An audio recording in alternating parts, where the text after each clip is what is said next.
আমি কিয়ামতের দিন ন্যায় পরায়ণতার মানদণ্ড স্থাপন করব, যেটাকে আমরা মিজানের পাল্লা বলি।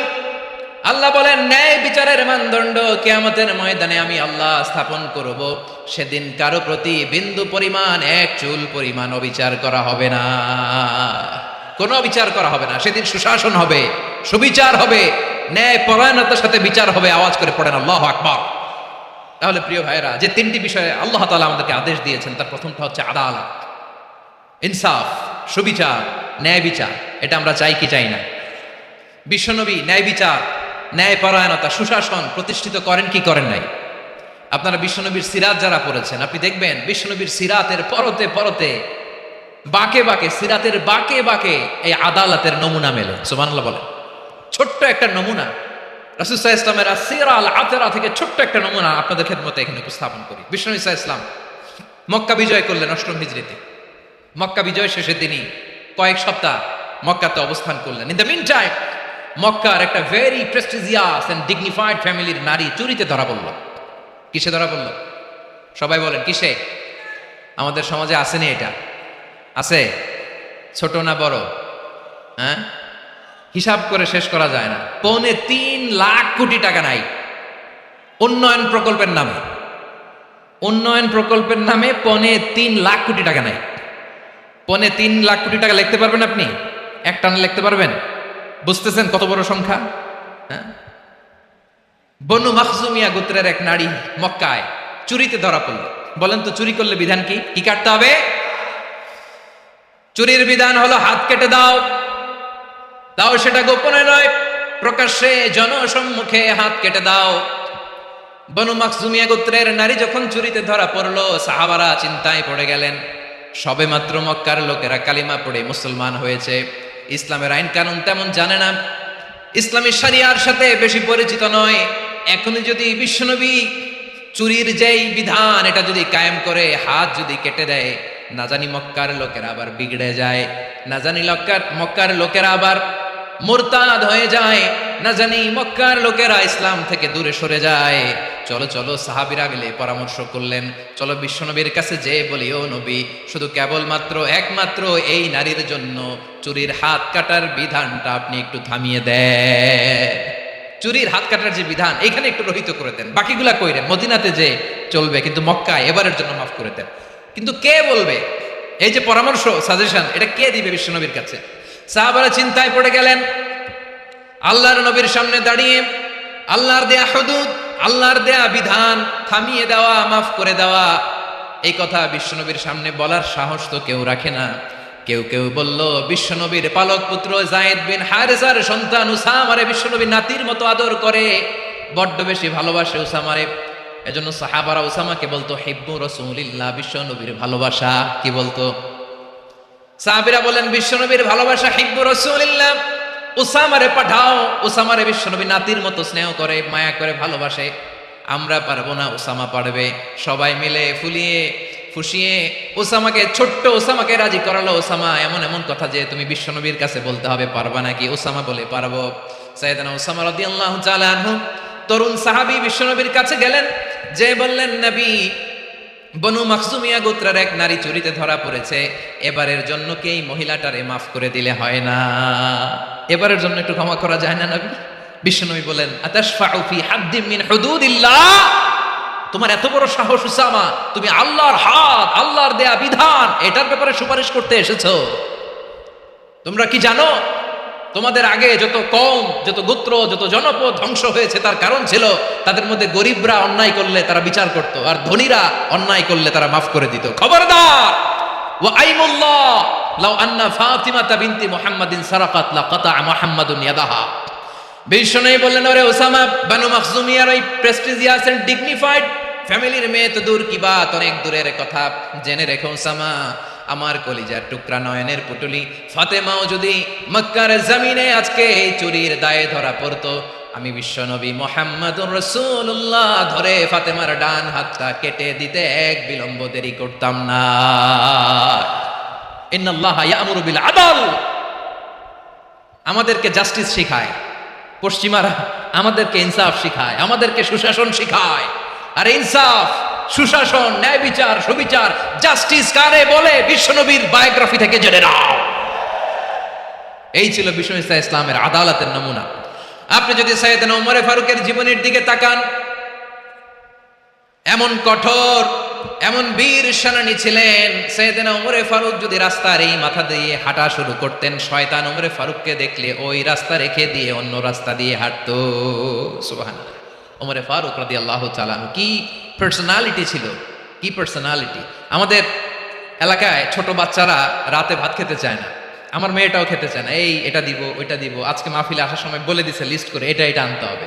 তো ছোট্ট বাচ্চাদের অনেক বায়না থাকে, ওরা রাতে খেতে চায় না। তো মায়েরা বিভিন্ন ভয় দেখায়, এই বাঘ আসবে খাও, এই ভূত আসবে খাও। আপনারা কি বলেন চট্টগ্রামে? কি আসবে? ভূত আসবে, বাঘ আসবে, খাও খাও খাও, তাড়াতাড়ি খাও। তো বাচ্চারা এগুলো শুনে ভয়ে খেতে শুরু করে। মদিনার জামিনেও একই ঘটনা ঘটতো। মদিনার ছোট্ট ছোট্ট সোনামণিরা খেতে চাইতো না। তো মায়েরা বলতো, হা হুয়া ইয়াতি উমর, হা হুয়া ইয়াতি উমর, ওই যে উমর আসতেছে উমর। ওমরে ফারুকের কথা শুনলে বাচ্চারা একেবারে ঠান্ডা। সুবহানাল্লাহ পড়বেন না? প্রভু তুমি বলেছ রাসূল দেবে না, বলনি দেবে না ওমর, বলনি দেবে না হামজা তারি, খালিদ বিজয় সমর। প্রভু তুমি বলেছ রাসূল দেবে না, বলনি দেবে না ওমর, বলনি দেবে না হামজা তারি, খালিদ বিজয় সমর। প্রভু তুমি বলেছ রাসূল দেবে না। আল্লাহু আকবার। ওমর ফারুক রাদিয়াল্লাহু তাআলা আনহু, ওনার কথা শুনলে গায়ের মধ্যে গুজবাম হয়, গায়ের পশমগুলো দাঁড়িয়ে যায়। সুবহানাল্লাহ বলেন। কি পার্সোনালিটি ছিল, কি ব্যক্তিত্ব ছিল। মুনাফিকরা ওমর ফারুককে জমের মতো ভয় পেতেন। শয়তান, খুদ শয়তান এই রাস্তা দিয়ে আসলে শয়তান অন্য রাস্তা দিয়ে হাঁটত। ওমর ফারুক রাদিয়াল্লাহু তাআলা আনহুর জীবনে যদি দেখেন, তাহলে সেখানে আপনি আদালতের, ইনসাফের, সুশাসনের, জাস্টিসের নমুনা দেখতে পাবেন। কয়টা শুনবেন? সাইয়েদনা ওমর ফারুকের রাদিয়াল্লাহু তাআলা আনহুর সন্তান আব্দুর রহমান মিশরে মদ খেয়ে মদ্যপ অবস্থায় ধরা পড়েছে। মদ খাওয়ার কারণে, মদ যদি কেউ পান করে আর যদি প্রমাণিত হয়, তার বিচার হলো 80 বেত। আওয়াজ করে বলেন কয় বেত? বাংলাদেশেও তো এই আইন আছে নাকি? বাংলাদেশে আছে? হ্যাঁ, মদ খাইলে 80 বেত। এই আইন বাংলাদেশে চালু হোক, আমরা চাই কি চাই না? চাই সবাই। এজন্যই তো ইসলাম ভাল লাগে না। ইসলামকে ভাল লাগে না। ইসলামকে আউট করে রাখতে পারলেই তো এরকম বড় বড় বোতল খাওয়া যায়। একেবারে সহজ, পানির মতো সহজ, হিসাব একেবারে সহজ। ওমর ফারুক রাদিয়াল্লাহু তাআলা আনহুর ছেলে ভুল করে মদ পান করে ফেলেছিলেন। আব্দুর রহমান, ঘটনা ঘটেছে মিশরে। মিশরের গভর্নর তখন আমর ইবনুল আস রাদিয়াল্লাহু তাআলা আনহু। আব্দুর রহমানের ভাই যে গভর্নরকে বলল, গভর্নর যদি একটু দয়া করেন, খলিফার ছেলে আমার ভাই আব্দুর রহমান মদ্যপ অবস্থায় ধরা পড়েছে, জনসম্মুখে যদি আপনি বেত্রাঘাত করেন আমাদের প্রেস্টিজ থাকে না। যদি 80 বেত আপনি মারেন আমার কোনো কথা নাই, কিন্তু ঘরের ভেতরে মারেন। আব্দুর রহমানের ভাইয়ের সুপারিশ শুনে সাইয়েদনা আমর ইবনুল আস রাদিয়াল্লাহু তাআলা আনহু রাজি হয়ে গেলেন। ঘরের ভেতরে লোকচক্ষুর আড়ালে 80 বেত তিনি মানলেন। কিন্তু ঘটনাক্রমে এই কথা লুকিয়ে লুকিয়ে ঘরের ভেতরে 80 বেত মারার কথা সাইয়েদনা ওমর ফারুক মদিনা থেকে জানতে পারলেন। মদিনা থেকে তিনি ফরমান জারি করলেন, এই বিচার যেমনটি আমর ইবনুল আস আদায় করেছে, এটা প্রকৃতপক্ষে আদায় হয় নাই। আসো সবাই মদিনায় আসো, আমর ইবনুল আস মদিনায় আসো, আব্দুর রহমানও আসো, সবাই আসো, জনসম্মুখে এই বিচার কার্যকর করতে হবে। সাইয়েদনা ওমর ফারুক মসজিদে নববীর পিলারের মধ্যে নিজের ছেলেকে বাঁধলেন, আবার জনসম্মুখে 80টা বেত তার গায়ের মধ্যে মারলেন।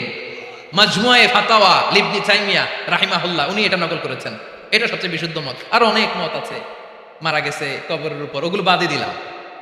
কেমন খালিফা ছিল, কেমন খালিফা! পশ্চিমারা তোমরা জাস্টিস আমাদেরকে শেখাও, ইনসাফ কারে বলে, সুশাসন আমাদেরকে তোমরা শিখাও। ওমর ফারুক রাদিয়াল্লাহু তাআলা আনহু ওই বিচারকে তিনি ধর্তব্য মনে করেন নাই। মদিনাতে এনে আবার জনসম্মুখে আবার 80 বেত মেরেছেন। মিশরে ওমর ফারুক রাদিয়াল্লাহু তাআলা আনহু আমর ইবনুল আসকে গভর্নর করে পাঠালেন। সেখানে আমর ইবনুল আসের ছেলে একটা প্রতিযোগিতায় রানার আপ হয়েছে। এক মিশরি সেখানে চ্যাম্পিয়ন হয়েছে। রানার আপ বুঝতে পেরেছেন তো? রানার আপ সেকেন্ড হয়েছে, এক মিশরি হয়েছে চ্যাম্পিয়ন প্রথম। কিন্তু গভর্নরের ছেলে ও জিততে পারে নাই, ও রাগে ওই মিশরির গায়ের মধ্যে কয়েকটা লাঠি দিয়ে বাড়ি মেরেছে।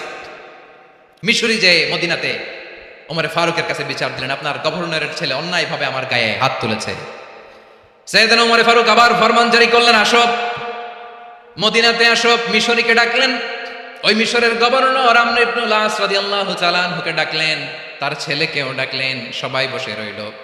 আমর ইবনুল আস রাদিয়াল্লাহু তাআলা আনহু মাথা নিচু করে বসে আছেন, লজ্জায় কাচুমাচু। হায় হায়, আজকে আমার ছেলের কারণে আমিরুল মুমিনিন খলিফাতুল মুসলিমিন ওমরে ফারুকের কাছে আমি জনসম্মুখে লজ্জিত হচ্ছি।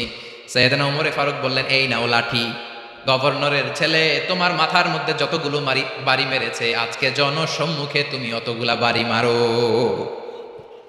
মিশরি বলে, থাক, আপনি যে ডেকে আনছেন সবার সামনে এটা বলছেন, এতেই আমি খুশি। আল্লাহু আকবার। আপনার মহানুভবতা দেখে আমি খুশি, আর অপমানের দরকার নাই। ওমরে ফারুক বলে, না, খবরদার, এই কথা মিশরি তুমি বলো না, মারো, যতগুলা বাড়ি মেরেছে মারো। বাধ্য হয়ে মিশরি আমর ইবনুল আসের সামনে ওনার কলিজার টুকরা সন্তানের মাথার মধ্যে বাড়ি মারতে আরম্ভ করলেন। ঠিক যতগুলা বাড়ি গভর্নরের ছেলে আমর ইবনুল আসের ছেলে মিশরির গায়ে মেরেছিল, মাথায় মেরেছিল, মিশরি গুনে গুনে ততটা মারলেন।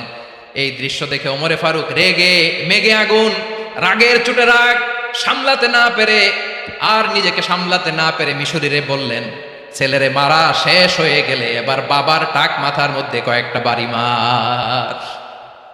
রাগের চোটে, আউট অফ অ্যাঙ্গার, রাগের চোটে, যে আমার পাঠানো গভর্নর আমর ইবনুল আস তার ছেলেকে কেন আদব তারবিয়া কেন শিক্ষা দিতে পারে না। ছেলেরে মারা হইলে এবার আমর ইবনুল আসের মাথার মধ্যে দুইটা মারো, এটা রাগে বলেছে, এটা শাস্তি হিসেবে না। সুবহানাল্লাহ পড়ে, তোমরা আমাদেরকে সুশাসন শিখাও, আমাদেরকে সুশাসন শিখাও। বিশ্বনবী বলেন, আদল এটা যেন তেন বিষয় না, এটা দিয়েই মানবিক সমাজ গড়তে হবে। আল্লাহ তাআলা কিয়ামতের কঠিন ময়দানে, যেদিন স্বামী স্ত্রীকে চিনবে না, স্ত্রী স্বামীকে দেখে পালিয়ে যাবে, বন্ধু বন্ধুরে চিনবে না, পীর সাহেব মুরিদরে চিনবে না, মুরিদ পীর সাহেবরে চিনবে না, দলের কর্মী তার নেতারে চিনবে না, নেতা তার কর্মীরে চিনবে না, বন্ধু বন্ধুরে দেখে পালাবে। এই কঠিন মুহূর্তে সূর্যটা মাথার কাছে চলে আসবে, জমিনটা তামার জমিন হবে, আজকের জমিনের মতো নয়। মানুষ ঘর্মাক্ত, ক্লান্ত, শ্রান্ত মাথার মগজগুলো কানের ছিদ্র আর নাকের ছিদ্র দিয়ে বেয়ে বেয়ে পড়বে। বিশ্বনবী ফরমান, কিয়ামতের ওই কঠিন ময়দানে 7 শ্রেণীর ব্যক্তিকে রব্বুল আলামিন তার আরশের নিচে ছায়া দিবেন।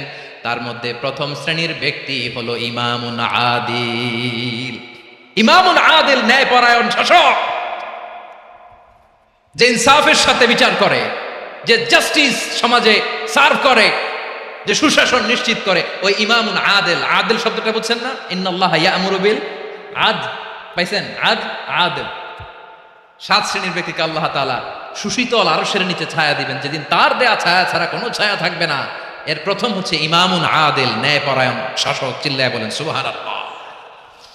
আবার বিশ্বনবী বললেন, ইন্নাল মুকসিতিনা ইনদাল্লাহি আলা মানাবিরা মিন নূর আন ইয়ামিনির রহমান। কিয়ামতের দিন যারা ন্যায় পরায়ণ হিসেবে আল্লাহর সামনে দাঁড়াবে, কিয়ামতের দিন রব্বুল আলামিন তার আরশের ডান দিকে ওই ন্যায় পরায়ণ লোকদের জন্য আরশের ডান দিকে একটা নূরের মিম্বারে তাদেরকে বসার সুযোগ করে দিবে।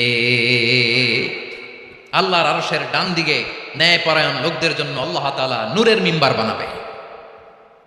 চারটেখানি কথা মনে করেছেন? আল আদাল, জাস্টিস, ইন্নাল্লাহা ইয়া'মুরু বিল আদল। আল্লাহ তাআলা এই আদালতের নির্দেশনা দেন, সুবিচার, সুশাসন। প্রিয় ভাইরা, এটা আমরা বাংলাদেশে চাই কি চাই না?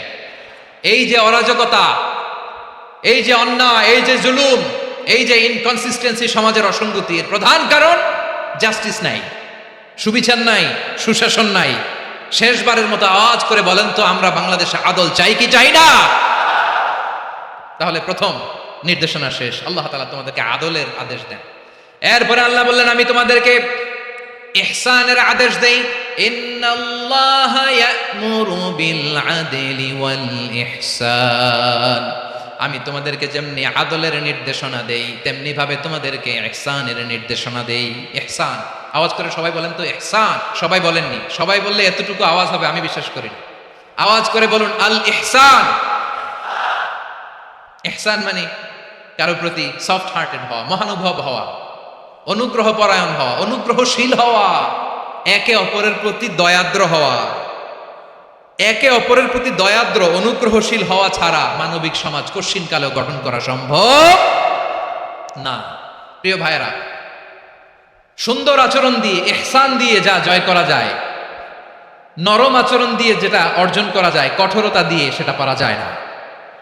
বিষ্ণু ইসা ইসলাম ইহসান দিয়ে, কোমল আচরণ দিয়ে, তার অনুগ্রহ দিয়ে তিনি অনেক কাফিরের হৃদয়কে জয় করে ফেলেছেন।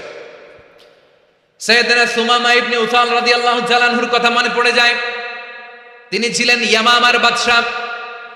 মদিনাতে বিশ্বনবীকে হত্যা করার নিয়তে এসেছিলেন। গোপনে গোপনে বিশ্বনবীকে হত্যা করে আবার ইয়ামামাতে তিনি ফিরে যাবেন। কিন্তু কি অবাক করা কাণ্ড, হত্যা করতে পারে নাই, সাহাবাদের হাতে তিনি ধরা পড়ে গেলেন। সাইয়েদনা সুমামা ইবনে উসাল রাদিয়াল্লাহু তাআলা আনহু হত্যার নিয়তে আসলেন, কিন্তু হত্যা করতে পারলেন না। সাহাবারা ওনাকে ধরে ফেললেন, ধরে মসজিদে নববীর পিলারের মধ্যে বেঁধে রাখলেন। সুমামা ইবনে উসাল, সিরাত থেকে শুনে, সিরাত থেকে শোনাচ্ছি, রাদিয়াল্লাহু তাআলা আনহু ইয়ামামার অধিপতি ছিলেন। ইয়ামামা বিশ্বনবীকে হত্যার জন্য আসছেন, ধরা পড়ে গেছেন, এখন মসজিদে নববীতে বেঁধে রাখছে, তার মানে বন্দী। এখন স্ট্যাটাস কি? বন্দী, ক্যাপটিভ। বিষ্ণু ইসা ইসলাম সাহাবাদেরকে বললেন, তার খোঁজ খবর নিও, সুমামা ইবনে উসালের খোঁজ খবর নিও।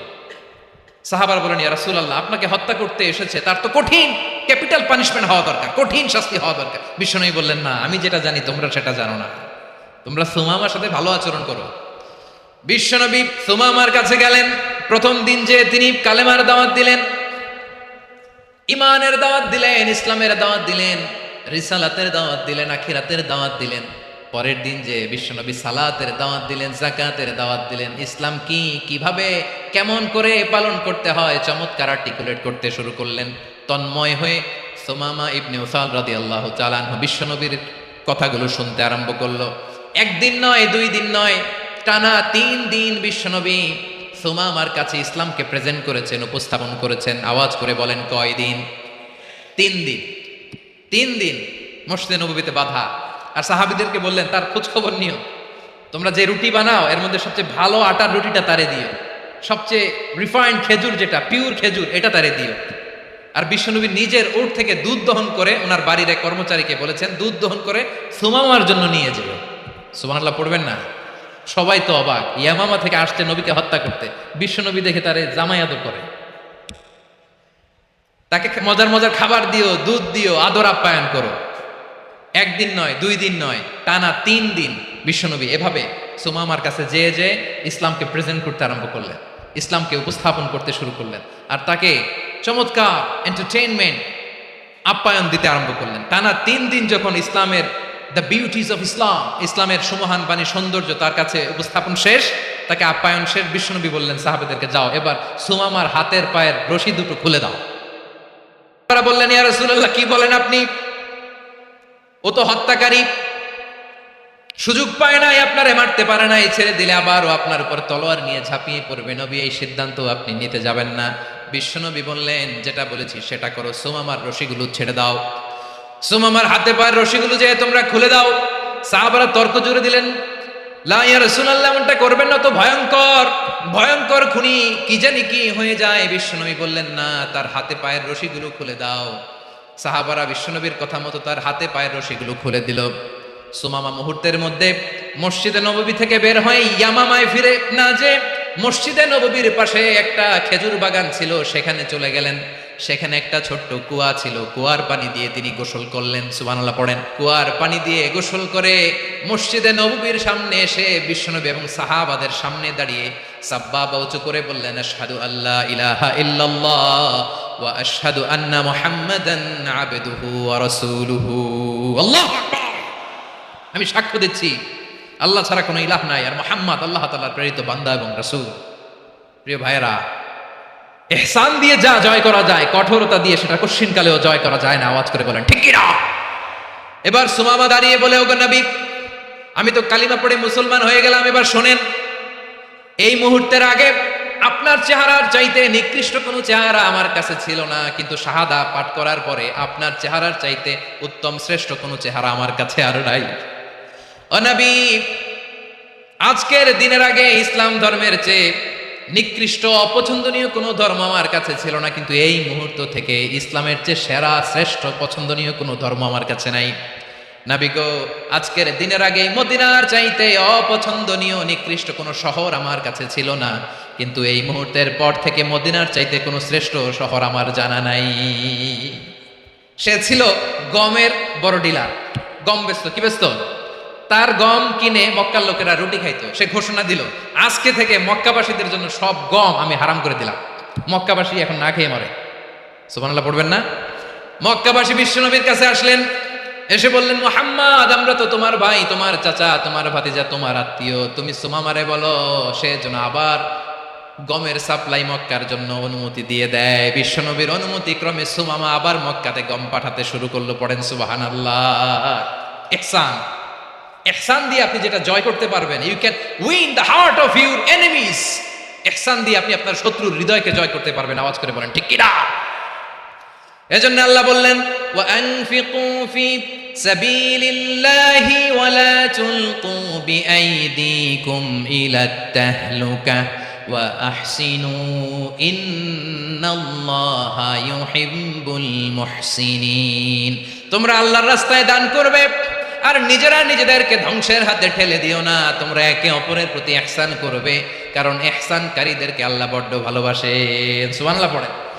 আবার সূরা রহমানে আল্লাহ বললেন, হাল জাযাউল ইহসানি ইল্লাল ইহসান ফাবিআইয়ি আলা, সবাই পড়েন, ফাবিআইয়ি আলাই রাব্বিকুমা তুকাযযিবান। ইহসানের প্রতিদান হিসেবে ইহসানই হয়। বিশ্বনবী সুমামার প্রতি যেমন ইহসান করেছেন, সুমামাও ঠিক তেমন ইহসান ফিরিয়ে দিয়েছে। ঠিক কিনা বলেন? তাহলে এক নম্বরে হচ্ছে আদ, ন্যায় বিচার। দুই নম্বরে সবাই বলেন ইহসান, সদাচরণ। ইহসান দুই ধরনের প্রিয় ভাই, ইহসান ফিল ইবাদা, ইহসান ফিল মুআমালা। ইহসান ফিল ইবাদা হচ্ছে একাগ্র অনুভবে ইবাদতে ডুব দেওয়া, এর নাম ইবাদতের ইহসান। সুবহানাল্লাহ পড়ে। বিশ্বনবী বলেন ইহসান মানে কি জানো নাকি? হাদিসে জিবরিলে সাইয়েদনা জিবরিল আলাইহিস সালাম বিশ্বনবীকে বললেন, আখবিরনি আনিল ইহসান। নবী আমাদেরকে বলেন ইহসান মানে কি? বিশ্বনবী বললেন, আনতা আবুদাল্লাহা কাআন্নাকা তারাহু ফাইন লাম তাকুন তারাহু ফাইন্নাহু ইয়ারাক। ইহসান মানে হলো এমন ভাবে তুমি আল্লাহর সামনে নিজেকে উজাড় করে ইবাদত করবে, তুমি ভাববে তুমি আল্লাহকে দেখতে পাচ্ছ। আর এটা যদি ভাবা তোমার জন্য কঠিন হয়ে যায়, অন্তত এতটুকু তুমি ভাববা যে আল্লাহ তোমাকে দেখতে পাচ্ছেন। ঠিক কিনা বলেন? আমার বীর চট্টলার ভাইয়েরা, কেউ যেটা দেখে না সেটা দেখে কে? এই বিশ্বাস হৃদয়ের মধ্যে আছে? নামাজে যখন দাঁড়ান এই ফিলিংসটা আনা যাবে? হ্যাঁ, এশার সালাত তো এখনো হয় নাই না? আলোচনা শেষে এশার সালাত এখানে অনুষ্ঠিত হবে, তাই না? আচ্ছা বলুন তো, আমরা এশার সালাত পর্যন্ত বেঁচে থাকবো, এই গ্যারান্টি আছে কার কার? হাত তোলেন। কয়েকজন হাত তুলছে পেছনে, না বুঝে তুলে ফেলছে। এশা পর্যন্ত যে আমরা হায়াত পাবো কোনো গ্যারান্টি আছে? সবাই আওয়াজ করে বলেন, গ্যারান্টি আছে? গ্যারান্টি নাই। এই জন্য বিষ্ণু ইসলাম বলেছে, এমন ভাবে নামাজে দাঁড়াও, ইবাদত করো, মনে করো হতে পারে এটাই আমার জীবনের শেষ নামাজ। পারফর্ম দ্য সালাহ as if this is your last and final prayer. এমন ভাবে সালাতে দাঁড়াও, ভাবো হতে পারে এটাই তোমার জীবনের শেষ নামাজ। এমন ভাবে নামাজে দাঁড়াও, ভাবো এটাই শেষ নামাজ। তাহলে নামাজে একাগ্রতা বাড়ায় দিবে কে? ফলে ইবাদতের ইহসান আমাদের অর্জিত হবে। আর মুআমালাতে ইহসান হলো, বিশ্বনবী বলেন, ইন্নাল্লাহা তাবারাকা ওয়া তাআলা কাতাবাল ইহসানা আলা কুল্লি শাই ফাইদা কাতালতুম ফাআহসিনুল কিতলা ওয়া ইযা যাবাহতুম ফাআহসিনুয যাবহা ওয়ালিয়ুহিদ্দা আহাদুকুম শাফরাতাহু ওয়ালিয়ুরিহ যাবিহাতাহু। ইহসান দুই ধরনের। আওয়াজ করে বলতে হবে, কয় ধরনের? সবাই বলুন আওয়াজ করে, কয় ধরনের? একটা হচ্ছে ইহসান ফিল ইবাদা, ইবাদতে ইহসান। ইবাদতে ইহসান কি? একাগ্র অনুভব দিয়ে ইবাদত, মন প্রাণ দিয়ে ইবাদত করা। আর মুআমালাতে ইহসান কি? সব কাজে, দৈনন্দিন কাজে, কর্মে, সামাজিক অ্যাক্টিভিটিতে কোমলতা প্রদর্শন করা, অনুগ্রহের সাথে সবকিছু করা। আল্লাহ তাআলা, ইন্নাল্লাহা তাবারাকা ওয়া তাআলা কাতাবাল ইহসানা আলা কুল্লি শাই, তিনি সব কিছুর ব্যাপারে ইহসানকে আবশ্যক করেছেন। সবকিছু, মুমিনের সব কাজে ইহসানের পরশ থাকবে। ওয়া ইযা কাতালতুম ফাআহসিনুল কিতলা। বিষ্ণুই বলেন, তুমি যখন কাউকে হত্যা করো ইহসানের সাথে করো। সুবহানাল্লাহ পড়বেন না? যখন হত্যা করো তখনও ইহসানের সাথে। আচ্ছা, হত্যা করবো আবার ইহসান আসবে করতে করে, তো মেরেই ফেলবো আমি। আল্লাহ, ও ভাই, একজন খুন করেছে, খুনি, রাষ্ট্রীয় আইনে তার শাস্তি হয়েছে ডেথ পেনাল্টি, মৃত্যুদণ্ড। এখন মৃত্যুদণ্ড দেখে আপনি যেমনি মন চায় তেমনি মারবেন লোকটারে? ওর নাক কেটে ফেলতে পারবেন? ওর কান কাটতে পারবেন? ওর চোখ উপড়ে ফেলতে পারবেন আপনি? যেমন মন চায় তার অঙ্গহানি করা যাবে না। ইহসানের সাথে তাকে হত্যা করে। সুবহানাল্লাহ। This is Islam, this is the true essence of Islam. ওয়া ইযা যাবাহতুম ফাহসিনু যাবহা, যখন জবাই করবে তখনও ইহসানের সাথে জবাই করবে। করব জবাই, ওইখানেও নাকি ইহসান। আচ্ছা, কুরবানির দিন আমরা পশুগুলোরে কি করি বলেন? সবাই আওয়াজ করে জবাই। জবাই মানে তো এটা মেরেই ফেলতেছি, একটু পরে তো টুকরো টুকরো করে গোশতগুলো খাবো, এটা তো খাবো, এটা তো মেরেই ফেলবে। বিষ্ণু বলে না, জবাইয়ের মধ্যেও, মুমিনের জবাইয়ের ভেতরেও ইহসানের পরশ থাকা চায়। যখন জবাই করবে প্রাণীটাকে হাত পা টাইট করে বেঁধে নাও, ছুরিটাকে শার্পেন করে নাও, ধারালো করে নাও, যাতে অল্প সময়ে জবাইটা হয়ে যায়, প্রাণীটা যাতে কম কষ্ট পায়। সুবহানাল্লাহ পড়ে। দিস ইজ কল্ড ইহসান। ইহসান, আল্লাহ তাআলা যেমনি আদলের আদেশ করেছেন, ন্যায় বিচার, জাস্টিস এনশিওর করতে বলেছেন, সমাজে ইহসানের ব্যবহার, ইহসানের অনুশীলন তিনি করতে বলেছেন। এজন্য মুমিনের প্রতিটি কাজে, আমার চট্টগ্রামের ভাইয়েরা আমার দিকে তাকান, খেয়াল করে শুনুন, মুমিন জীবনের প্রতিটি কাজে ইহসানের পরশ থাকা চায়। আমরা যেন আমাদের পরিবারের প্রতি ইহসান করি, আমরা যেন আমাদের কর্মচারীদের প্রতি ইহসান করি, আমরা যেন আমাদের কলিগদের প্রতি ইহসান করি, আমরা যেন আমাদের ভাইদের প্রতি ইহসান করি। মুমিন জীবনের প্রতি কাজে ইহসানের পরশ থাকার দরকার আছে না নাই? কথা বুঝতে পেরেছেন? তাহলে আল্লাহ তাআলার তিনটা আদেশ ছিল, কয়টা গেল? ভুলে গেছে, ভুলে গেছে চট্টগ্রাম। তিনটা আদেশের মধ্যে কয়টা বললাম? প্রথমে কি ছিল? আদল। 2 নম্বরে, 3 নম্বরে রব্বুল আলামিন বললেন ওয়া ইতাইদিল কুরবা, নিকটাত্মীয়দেরকে দান করো, নিকটাত্মীয়দেরকে দাও, যারা তোমাদের ব্লাড কানেকশনের আত্মীয় তাদেরকে তোমরা দাও। এখানে জেনারেলি বললেন দাও, কি দিব সেটা তিনি এখানে বলেন নাই, সেটা তিনি সূরাতুল ইসরার মধ্যে বলেছেন। আল্লাহ বলেন ওয়া আতিদাল কুরবা হাক্কা, নিকটাত্মীয়দেরকে তাদের অধিকার, তাদের প্রাপ্য তোমরা বুঝিয়ে দাও। দেখেন, একটা শান্তির সমাজ, একটা সমৃদ্ধ সমাজ, একটা মানবিক সমাজ গঠনের জন্য আল্লাহ তাআলা বেশি না, মাত্র 3টা অর্ডার, 3টা ভার্ডিক্ট তিনি জারি করেছেন। 1 নাম্বার সুশাসন, ন্যায় বিচার। 2 নাম্বার ইহসান। 3 নাম্বার নিকটাত্মীয়, যারা কাছে, তোমার ভেরি ক্লোজ রিলেশনশিপে আছে, তাদেরকে দাও। দাও, দিলে বাড়িয়ে দেয় কে? অনেকে দিতে চায় না, কৃপণতা করে। দিলে বাড়ায় দেয় কে? ও মিয়া, মদিনার মধ্যে সবচাইতে গরিব সাহাবী ছিল বেলাল রাদিয়াল্লাহু তাআলা আনহু। ওনার এন্টায়ার অ্যাসেট, সম্পদের পরিমাণ কতদূর জানেন? একটা লুঙ্গি। বেলাল রাদিয়াল্লাহু তাআলা আনহু, ওনার টোটাল ওয়েলথের এস্টিমেশন হচ্ছে মাত্র একটা লুঙ্গি। একটা লুঙ্গি, টোটাল ওয়েলথ এস্টিমেশন, টোটাল সম্পদের পরিমাণ বেলাল রাদিয়াল্লাহু তাআলা আনহুর কি ছিল? কথা বুঝে নাই বোধহয়। কি ছিল? ওই বেলাল রাদিয়াল্লাহু তাআলা আনহুকে বিষ্ণু ইসলাম বলেছেন আনফিক ইয়া বেলাল, ও বেলাল তুমিও দাও।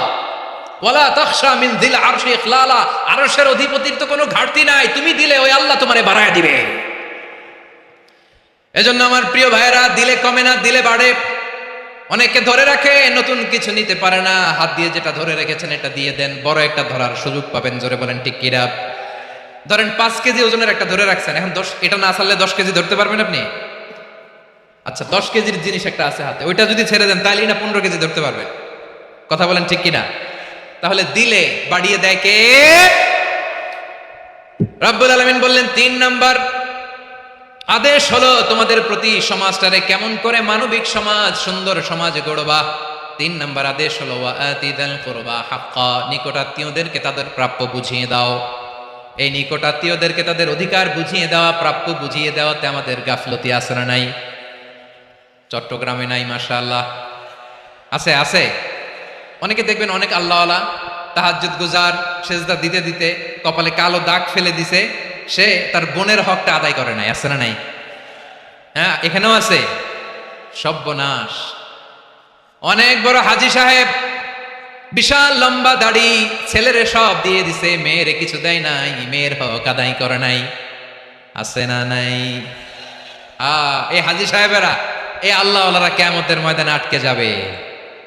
আপনি অন্যের অধিকার নষ্ট করেছেন, তাদের রাইটসকে ভায়োলেট করেছেন। এজন্য আল্লাহ তাআলা বলেন কারো অধিকার যদি কেউ নষ্ট করে, ওই সমাজটা মানবিক সমাজ কঠিন কালেও হতে পারে না। এজন্য 3 নম্বর আল্লাহ বললেন, ওয়া ইতা ইদিল কুরবা, নিকটাত্মীয়দেরকে দাও। কি দিবা? তাদের অধিকার দিয়ে দাও। বোনের অধিকার বুঝিয়ে দাও, মেয়ের অধিকার বুঝিয়ে দাও, ফুফুর অধিকার বুঝিয়ে দাও। দেখবেন অনেক মায়েরা ছেলের পাতে মুরগির রান দেয়, মেয়ের পাতে দেয় মুরগির ঠ্যাং। এরকম আছে না নাই? ছেলেরা কি দেয়? মুরগির। মেয়ের পাতে কি দেয়? তো মেয়ের কি মুরগির রান খেতে মনে চায় না? মনে চায় না? এমনটা করা যাবে না। নিকটাত্মীয়দেরকে অধিকার দিয়ে দাও, নিকটাত্মীয়ের সাথে সুসম্পর্ক রাখো। আদেশটা কার? এজন্য প্রিয় ভাইয়েরা, জীবনে যদি বারাকা অর্জন করতে চান, নিকটাত্মীয়দের সাথে সুসম্পর্ক রাখতে হবে, তাদের জন্য উপহার পাঠাতে হবে। বিশ্বনবী বলেন, লা ইয়াদখুলুল জান্নাতা কাতে, যে ব্যক্তি আত্মীয়তার সম্পর্ককে ছিন্ন করে দেয়, সে কঠিন কালেও আল্লাহর জান্নাতে ঢুকবে না। আপনি কি এটার সহজ হাদিস মনে করছেন? এটা সহজ কথা? আপনি ভাবছেন আপনার নামাজ আপনার বাঁচাতে পারবে, আপনার রোজা বাঁচাতে পারবে, আপনার তাহাজ্জুদ আপনারে বাঁচাতে পারবে? অধিকার নষ্ট করলে কিছুই আপনারে বাঁচাতে পারবে না। এজন্য নিকট আত্মীয়দেরকে দিতে হবে বেশি বেশি। বিশ্বনবী বলেন, ইন্না সাদাকাতা আলাল মিসকিনি সাদাকা ওয়া আলা যির রাহিমি ইসনাতান সাদাকাতুন ওয়া সিলা। মিসকিনরে দান করলে শুধু দানের সওয়াব হয়, নিকট আত্মীয়কে দান করলে দুইটার সওয়াব হয়, সাদাকার সওয়াব হয়, আবার আত্মীয়তার বন্ধন অটুট রাখার সওয়াব হয়ে যায়। আবার বিশ্বনবী বললেন, মান সাররাহু আইয়ুবসাতা লাহু ফি রিজকিহি ওয়া ইউনসা লাহু ফি আসারিহি ফালইয়াসিল রাহিমা।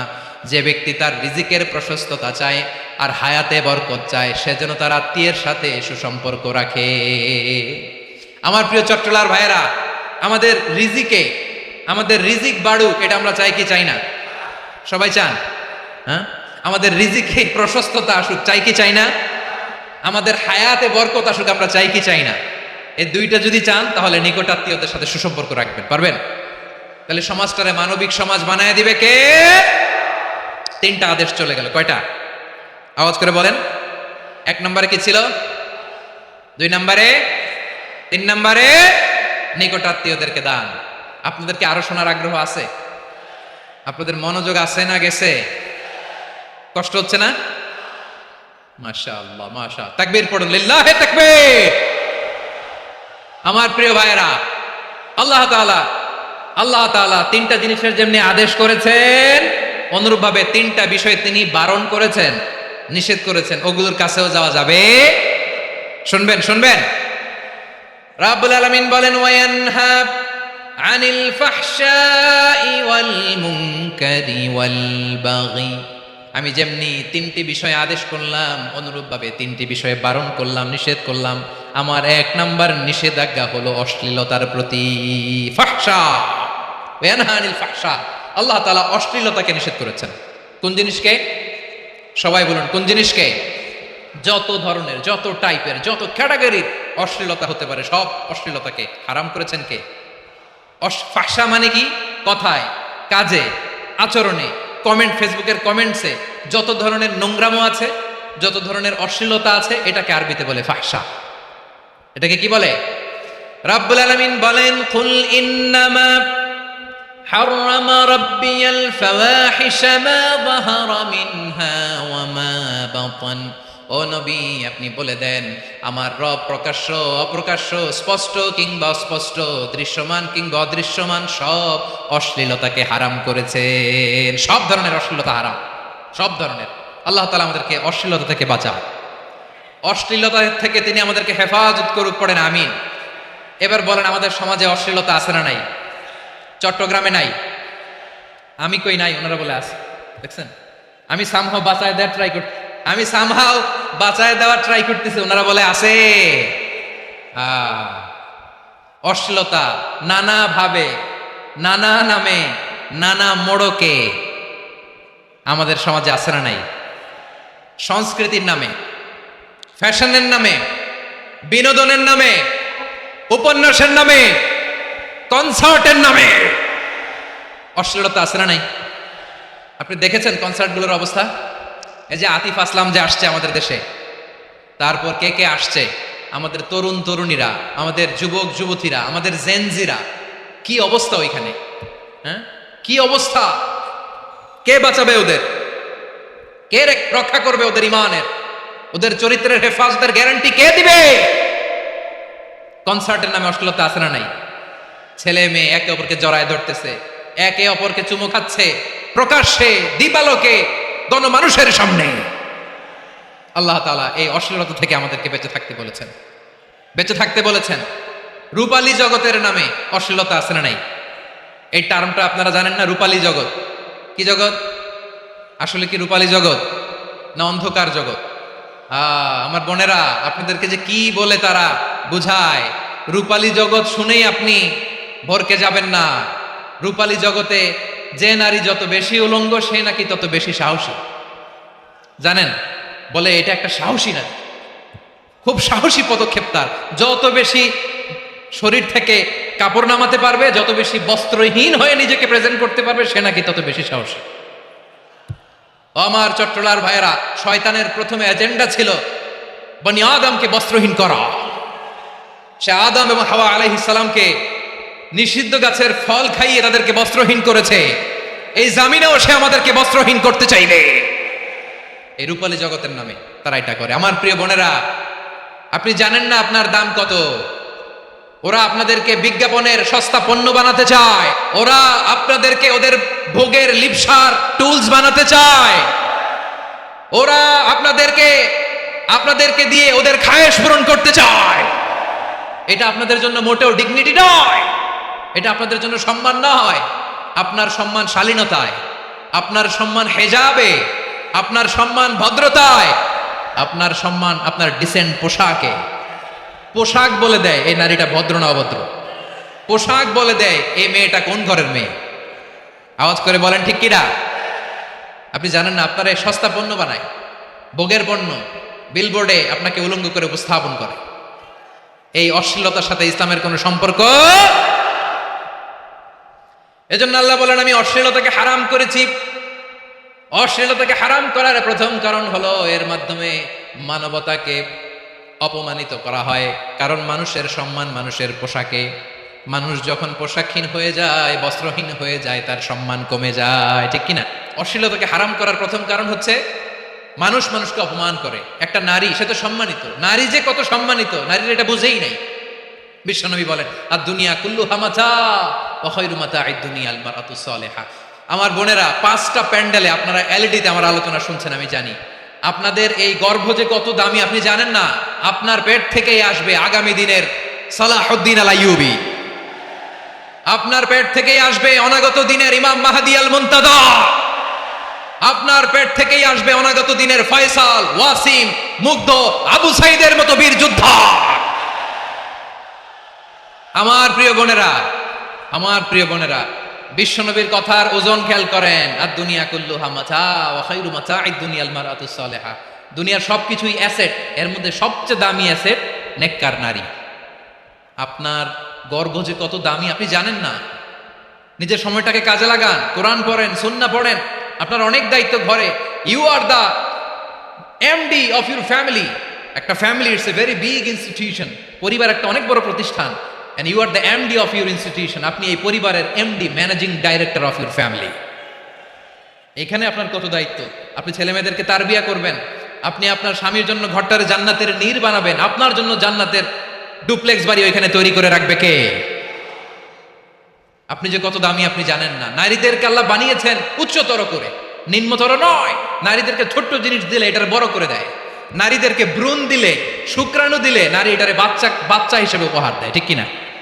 বিয়ের মাধ্যমে স্বামী যখন তার শুক্রাণু তার স্ত্রীকে উপহার দেয়, স্ত্রী রিটার্নে কি উপহার দেয়? ফুল ফর্ম বেবি, মানব সন্তান। দেখছেন, আপনি দিলেন একটুকুনি, দিছে বিশাল। আপনি যদি নারীকে বাজার এনে দেন, নারী এটাকে সুস্বাদু খাবারে রূপান্তর করে দেয়। আপনি তাকে একটা মুচকি হাসি দিয়ে দেন, সে তার কলিজা দিয়ে দেয়।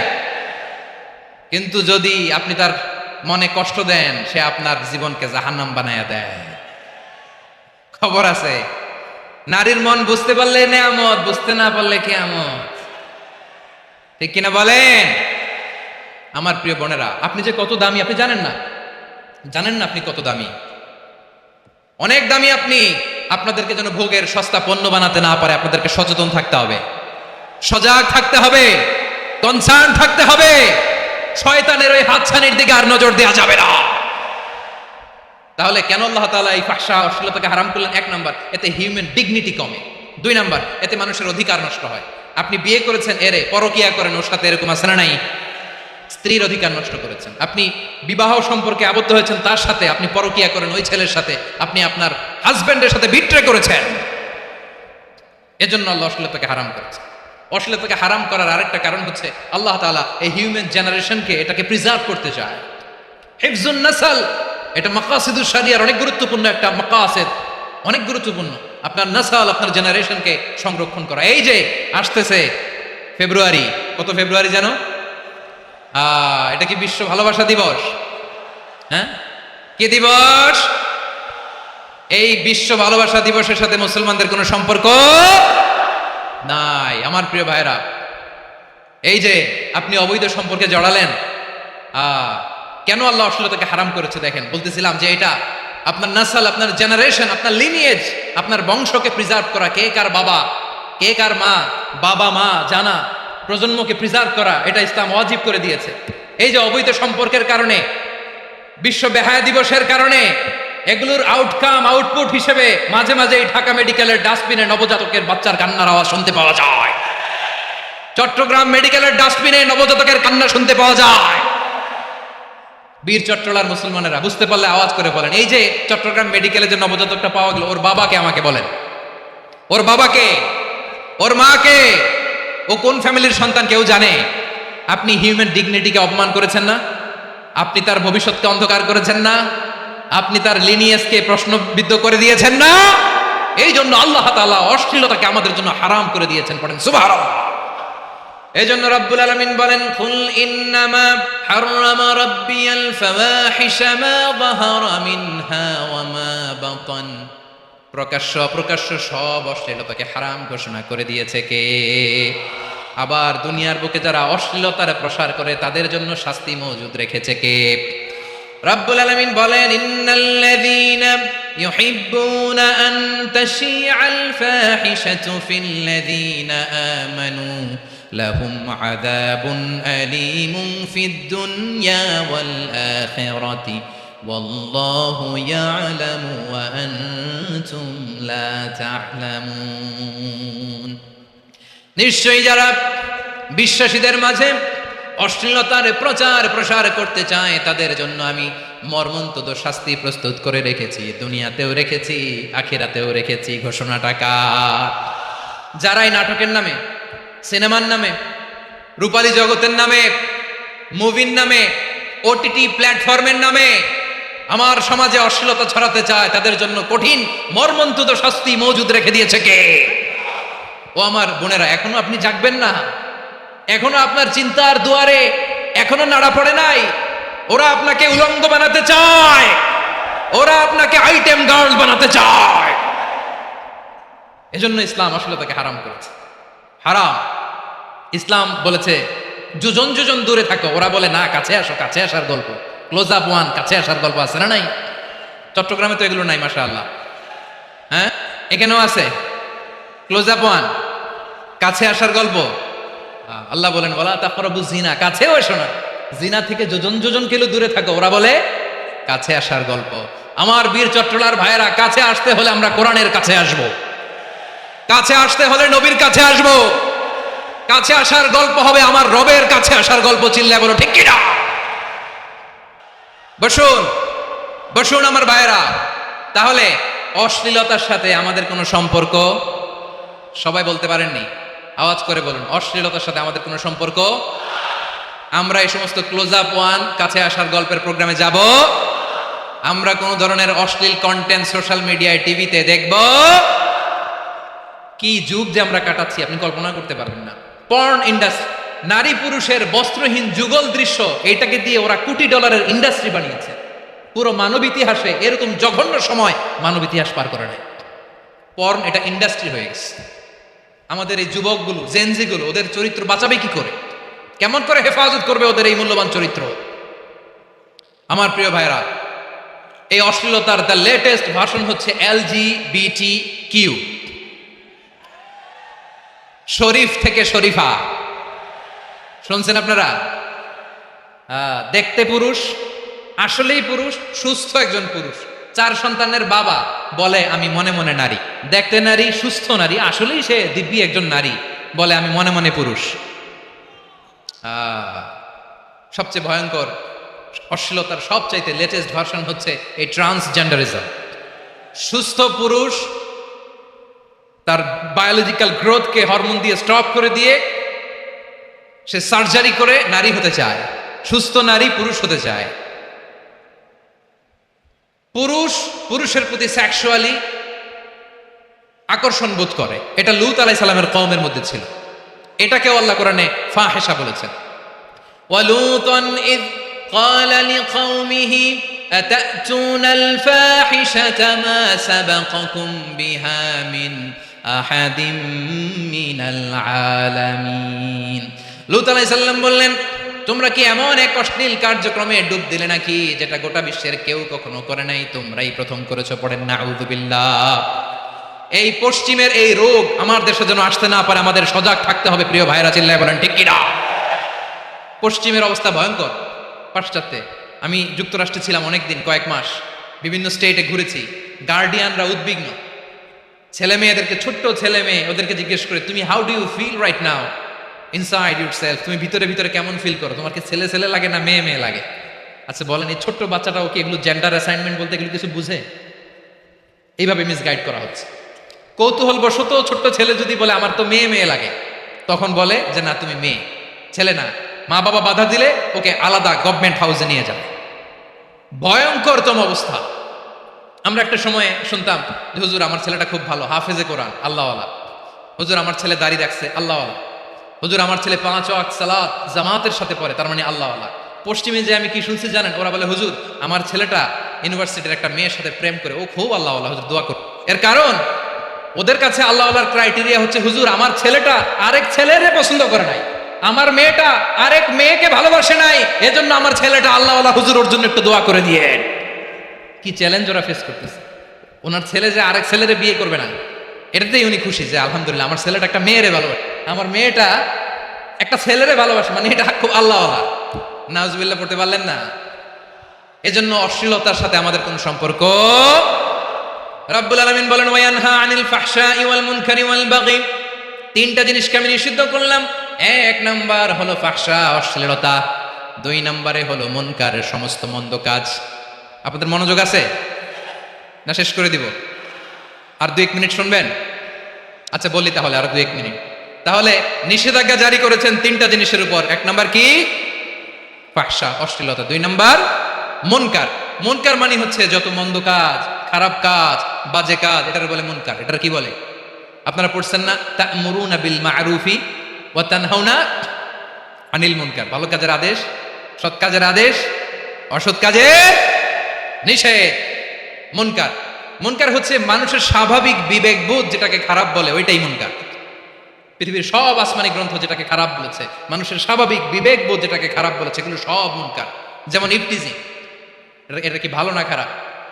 মজুদদারি, খাদ্যে ভেজাল দেওয়া, ওজনে কম দেওয়া, মাছে ফরমালিন মিশানো, চাঁদাবাজি, টেন্ডারবাজি, দখলবাজি, এগুলো আমাদের স্বাভাবিক বিবেকেই বলে এগুলো খারাপ, এগুলো হচ্ছে মুনকার। আল্লাহ তাআলা এই মুনকার থেকে আমাদেরকে বেঁচে থাকতে বলেন, আর শয়তান এই মুনকারের প্রতি আমাদেরকে উদ্বুদ্ধ করে। আল্লাহ তাআলা বললেন ইয়া আইয়ুহাল্লাযীনা আমানু লা তাত্তাবিউ খুতুওয়াতিশ শাইতান ফাইন ওয়া মান ইয়াত্তাবি' খুতুওয়াতিশ শাইতানি ফাইন্নাহু ইয়া'মুরু বিল ফাহশাই ওয়াল মুনকার। আল্লাহ বললেন আমার গোলামেরা শোনো শোনো, ও আমার বিশ্বাসী বান্দারা খবরদার, তোমরা কশিনকালেও শয়তানের পদাঙ্ক অনুসরণ করবে না, কারণ শয়তান তোমাদেরকে অশ্লীলতা এবং মন্দ কাজের দিকে উদ্বুদ্ধ করে। আমাদের কাজ হচ্ছে শয়তান আমাদেরকে যেদিকে নিতে চায় আমরা তার উল্টা দিকে যাব, ঠিক কিনা বলে? শয়তান এই মন্দ কাজকে আমাদের কাছে বিউটিফাই করে, চাকচিক্যময় করে আমাদের সামনে উপস্থাপন করে। এজন্য আল্লাহ বলেন মুনকারকে থামাতে হবে, মুনকার প্রতিরোধ করতে হবে। মুনকার প্রতিরোধের দায়িত্ব শুধু আমাদের নাকি? শুধু আপনার খতিব সাহেবের, ইমাম সাহেবের, নাকি মুসলিম উম্মার সবার? আওয়াজ করে বলুন, মুনকার অসৎ কাজ প্রতিরোধের দায়িত্ব কার? রাব্বুল আলামিন বলেন কুনতুম خير أمة أخرجت للناس تأمرون بالمعروف وتنهون عن المنكر তোমাদেরকে শ্রেষ্ঠ জাতি করে জমিনের মধ্যে আবির্ভূত করা হয়েছে যাতে করে তোমরা জমিনের ভেতরে সৎ কাজের আদেশ করতে পারো আর অসৎ কাজের নিষেধ করতে পারো। উম্মাহ কুনতুম খায়রা, তাহলে গোটা উম্মার দায়িত্ব, এটা বুঝতে পারছেন তো? আচ্ছা, আরো নিচে আসেন। এরপরে আল্লাহ বললেন শুধু উম্মাহ না, এই জমিনের রাজত্ব আমি যাদের হাতে দেই, এই জমিনের মালিক আমি যাদেরকে বানিয়ে দেই, যাদেরকে আমি সরকারের দায়িত্ব দেই, তাদেরকেও মুনকার প্রতিরোধের দায়িত্ব দিয়েছে কে? আল্লাহ বলেন যারা ক্ষমতার মসনদে বসেছে তাদেরকে 4 দফা কর্মসূচি আমি আল্লাহ দিলাম। আওয়াজ করে বলেন কয় দফা?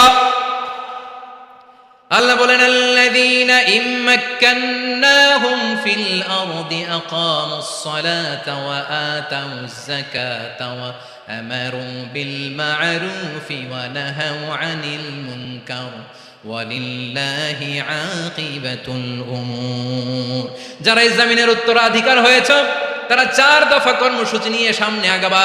সালাত কায়েম করবা, যাকাত আদায় করবা, সৎ কাজের আদেশ দিবা, অসৎ কাজ থেকে মুনকার প্রতিরোধ করবা। আদেশটা কার? আমার প্রিয় চট্টলার ভাইরা, পুরো উম্মার দায়িত্ব মুনকার প্রতিরোধ করা, সরকার প্রধানের দায়িত্ব মুনকার প্রতিরোধ করা। এরপর আল্লাহ বলেন প্রতিটা ফ্যামিলির যিনি প্রধান সিইও বাবা, প্রত্যেক বাবারও দায়িত্ব এই মুনকার প্রতিরোধ করা। আওয়াজ করে বলেন ঠিক কিনা? যেমনটি সাইয়েদনা লুকমান আলাইহিস সালাম ওনার কলিজার টুকরা সন্তানকে আদেশ করেছেন, ইয়া বুনাইয়া আকিমিস সালাতা ওয়া'মুর বিল মা'রুফি ওয়ানহা আনিল মুনকার। পড়েন সুবহানাল্লাহ। বাবা ছেলেকে সবক দিচ্ছে। কে সবক দিচ্ছে? কাকে? লুকমান আলাইহিস সালাম ছেলেকে বলতেছে, ওরে আমার কলিজার টুকরা সন্তান, ওরে আমার বাছা, নামাজ কায়েম করবা, সৎ কাজের আদেশ দিবা, আর মুনকার প্রতিরোধ করবা, অসৎ কাজ, সমাজ থেকে খারাপ কাজকে ঝেঁটে বিদায় করে দিবা। তাহলে দেখেন আমি স্টেপ বাই স্টেপ নামলাম। পুরা উম্মার দায়িত্ব, জমিনের উত্তরাধিকারী আল্লাহ যাদেরকে বানিয়েছেন সরকার, তাদের দায়িত্ব, প্রতিটি ফ্যামিলির প্রধানের দায়িত্ব। এরপরে বিশ্বনবী বলেন সচেতন প্রতিটি মুসলিমের দায়িত্ব সমাজ থেকে মুনকারকে উৎখাত করা।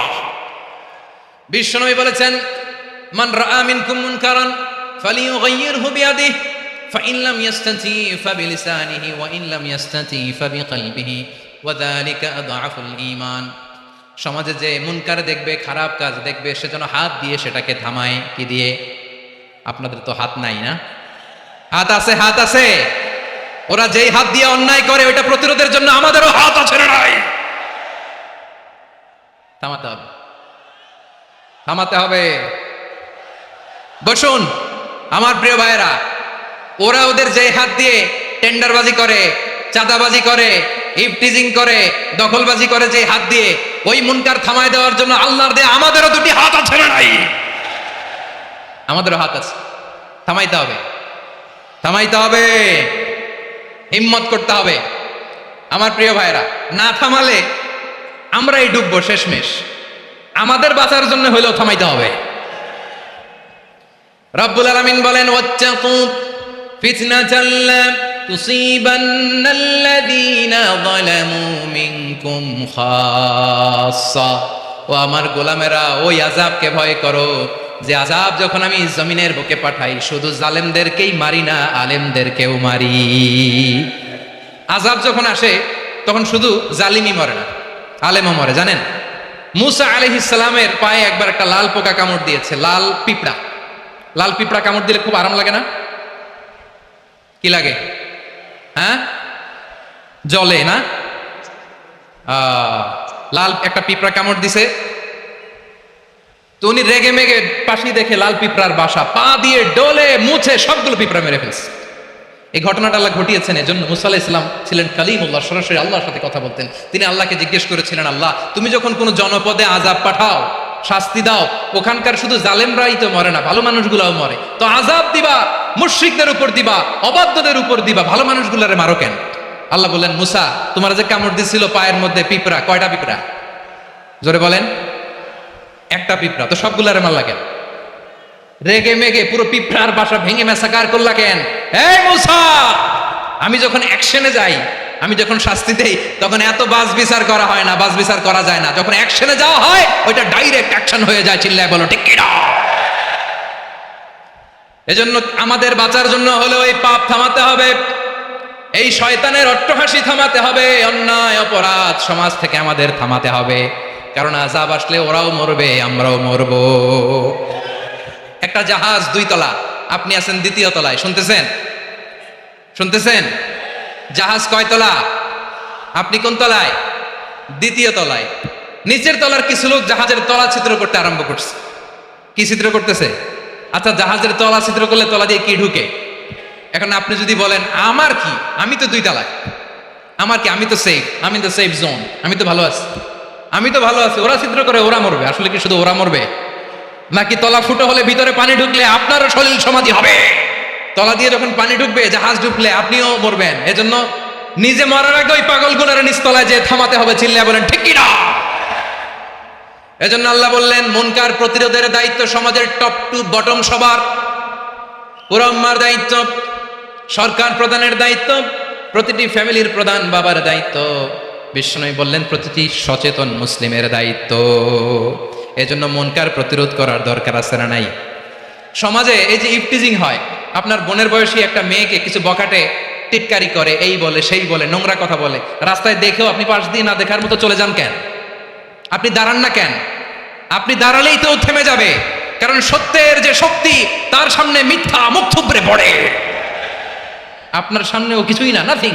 আপনি দাঁড়ান, ওকে প্রশ্ন করেন যে আমার বোনকে তুমি ডিস্টার্ব করো কেন?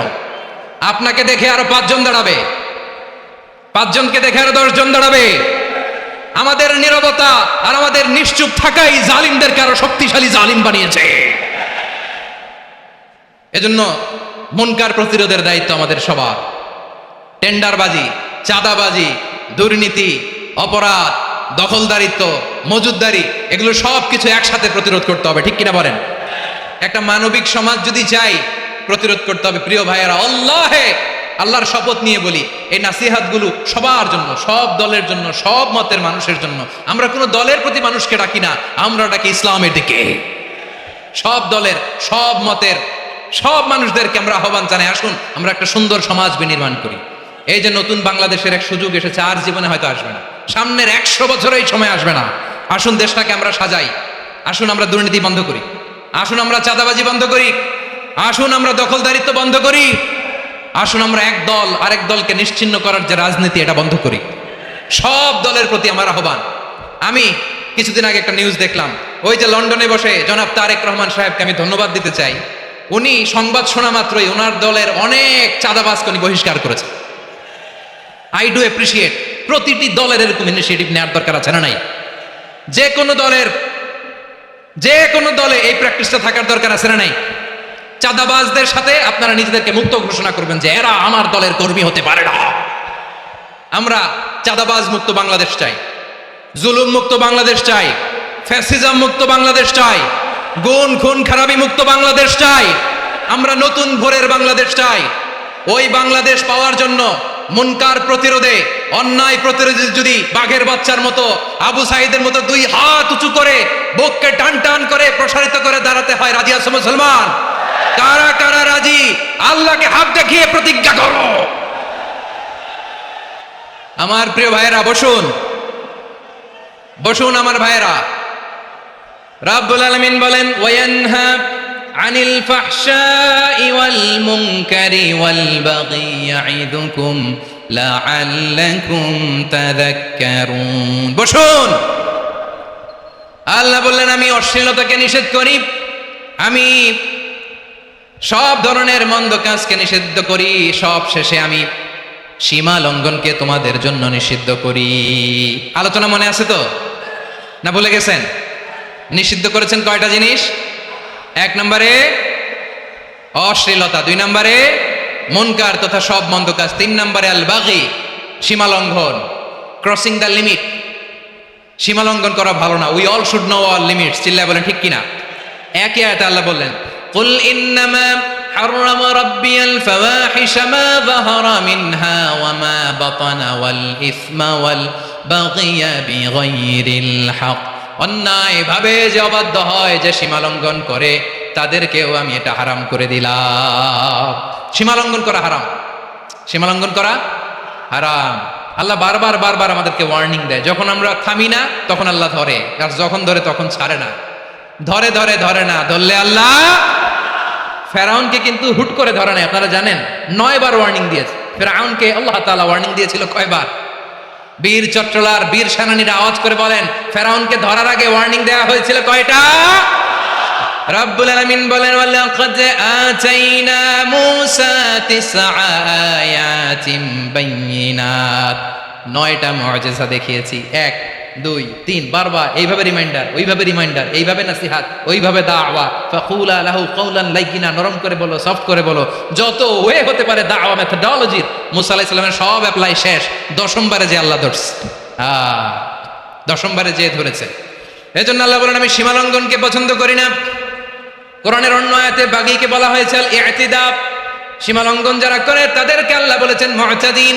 ওয়াকাতিলু ফি সাবিলিল্লাহিল্লাযীনা ইউকাতিলুনাকুম ওয়া লা তা'তাদু ইন্নাল্লাহা লা ইউহিব্বুল মুতাদিন। আমি সীমালঙ্ঘনকারীদেরকে কোশ্চেনকালেও পছন্দ করি না। আমরা যেন সীমালঙ্ঘন না করি, রাজি আছেন তো? যে কোনো ক্ষেত্রে ইবাদতে যেন সীমালঙ্ঘন না করি। অনেকে আমরা ইবাদতে সীমালঙ্ঘন করে ফেলি। বিশ্বনবী সাল্লাল্লাহু আলাইহি ওয়াসাল্লাম যেটা শিখিয়েছেন এর বাইরে যে অতিরিক্ত বুজুর্গ হতে চায়, এরকম আছে না? করা যাবে না, কোনো ক্ষেত্রেই সীমালঙ্ঘন করা যাবে, এমনকি যুদ্ধক্ষেত্রেও না। বিশ্বনবী সাল্লাল্লাহু আলাইহি ওয়াসাল্লাম বলেন, খবরদার যুদ্ধক্ষেত্রেও সীমালঙ্ঘন করো না। কি সুন্দর ইসলাম আমরা পেয়েছি। বিশ্বনবী বলেন, খবরদার যুদ্ধের ময়দানে কোনো নারীর গায়ে হাত তোলো না, কোনো শিশুর গায়ে হাত তোলো না, কোনো গবাদি পশু হত্যা করো না, কোনো শস্য ক্ষেত্র ধ্বংস করো না, ইবাদতরত অন্য ধর্মের কোনো সন্ন্যাসীর গায়ে হাত তোলো না। বলেন সুবহানাল্লাহ। তাহলে আমরা সীমালঙ্ঘন করতে পারবো? প্রিয় ভাইরা, একটা সুখী সমৃদ্ধ শান্তির সমাজ, মানবিক সমাজ যদি আমরা গঠন করতে চাই, আমাদের আল্লাহর দেয়া কয়টা আদেশ মানতে হবে বলেন দেখি? সবাই বলেন কয়টা? আর বেঁচে থাকতে হবে কয়টা জিনিস থেকে? আওয়াজ করে বলেন কয়টা? আচ্ছা, আদেশ নাম্বার 1 কি ছিল বলেন? আল্লাহর আদেশ কি? 1 নাম্বার আদাল, ন্যায়পরায়ণতা। আমরা সুবিচার, সুশাসন, ন্যায় বিচার চাই কি চাই না? 2 নম্বরে কি ছিল? মাশাআল্লাহ, আওয়াজ করে বলেন 2 নম্বরে কি ছিল? ইহসান। আমরা যেন সবার প্রতি দয়া পরবশ হই, ইহসান করি। 3 নম্বরে কি ছিল? নিকটাত্মীয়দের দান করা, তাদের অধিকার প্রাপ্য বুঝিয়ে দেওয়া। পাশাপাশি 3টা জিনিস থেকে আল্লাহ বারণ করেছেন, নিষেধ করেছেন। তার প্রথমটা ফাহশা, অশ্লীলতা। অশ্লীলতার সাথে আমাদের কোনো সম্পর্ক। আজকের এই ঐতিহাসিক চট্টগ্রামের প্যারেড ময়দান থেকে আমরা যত ধরনের মা বাহারা মিনহা মা বাতান, প্রকাশ্য অপ্রকাশ্য, দৃশ্যমান অদৃশ্যমান, সব অশ্লীলতা থেকে নিজেদেরকে মুক্ত ঘোষণা করলাম। অশ্লীলতাকে আমরা না বলে দিলাম। আওয়াজ করে সবাই বলুন নো। অশ্লীলতার সাথে আমাদের কোনো সম্পর্ক। 2 নম্বর নিষেধাজ্ঞা কি ছিল? আল মুনকার, সমাজের যত মন্দ কাজ এগুলোকে আমরা প্রতিরোধ করবো। রাজি আছেন তো সবাই? 3 নম্বরে আল বাগী, সীমালঙ্ঘন। কোন মুসলিম সীমালঙ্ঘন করে না, এমনকি যুদ্ধক্ষেত্রে। আওয়াজ করে বলেন ঠিক কিনা? রব্বুল আলামিন শেষে বললেন, ইয়াইদুকুম লাআল্লাকুম তাযাক্কারুন, আল্লাহ তোমাদেরকে উপদেশ দেন যাতে তোমরা শিক্ষা গ্রহণ করো। আমরা উপদেশ দেব, আমরা জোর করে কাউকে কিছু মানাতে চাই না। লা ইকরাহা ফিদ্দিন ওয়া যাক্কির ফাইন্না যিকরা তানফাউল মুমিনিন। উপদেশ দিলে এটা মুমিনদের কাজে দেয়। লাস্তা আলাইহিম বিমুসাইতির ইন্নামা আনতা মুযাক্কির। নবী হে, আপনি রিমাইন্ডার দাতা, আপনি উপদেশ দিবেন। আমরাও বিশ্বনবীর এই হাদিসগুলো থেকে, কোরআনের আয়াত থেকে রিমাইন্ডার, এই কথামালা, বাণীবাহক হিসেবে এই বাণীগুলো আপনাদের সাথে কাছে পৌঁছে দিলাম। আমরা আল্লাহ তাআলার কাছে প্রার্থনা করি, আল্লাহ আমরা যেন আদল দিয়ে আমাদের সমাজকে গঠন করতে পারি। আল্লাহ আমরা যেন ইহসান করতে পারি, আমরা যেন নিকটাত্মীয়দের দান করতে পারি। আল্লাহ যত ধরনের অশ্লীলতা, অনাচার, মন্দ কাজ, সীমালঙ্ঘন, অবাধ্যতা থেকে যেন আমরা বেঁচে থাকতে পারি। আল্লাহ তাআলা আমাদের সবাইকে কথাগুলো বোঝার ও আমল করার তৌফিক দান করুক। হাযা মা ইনদি ওয়াল ইলমু ইনদাল্লাহ আলাইহি তাওয়াক্কালতু ওয়া ইলাইহি উনীব।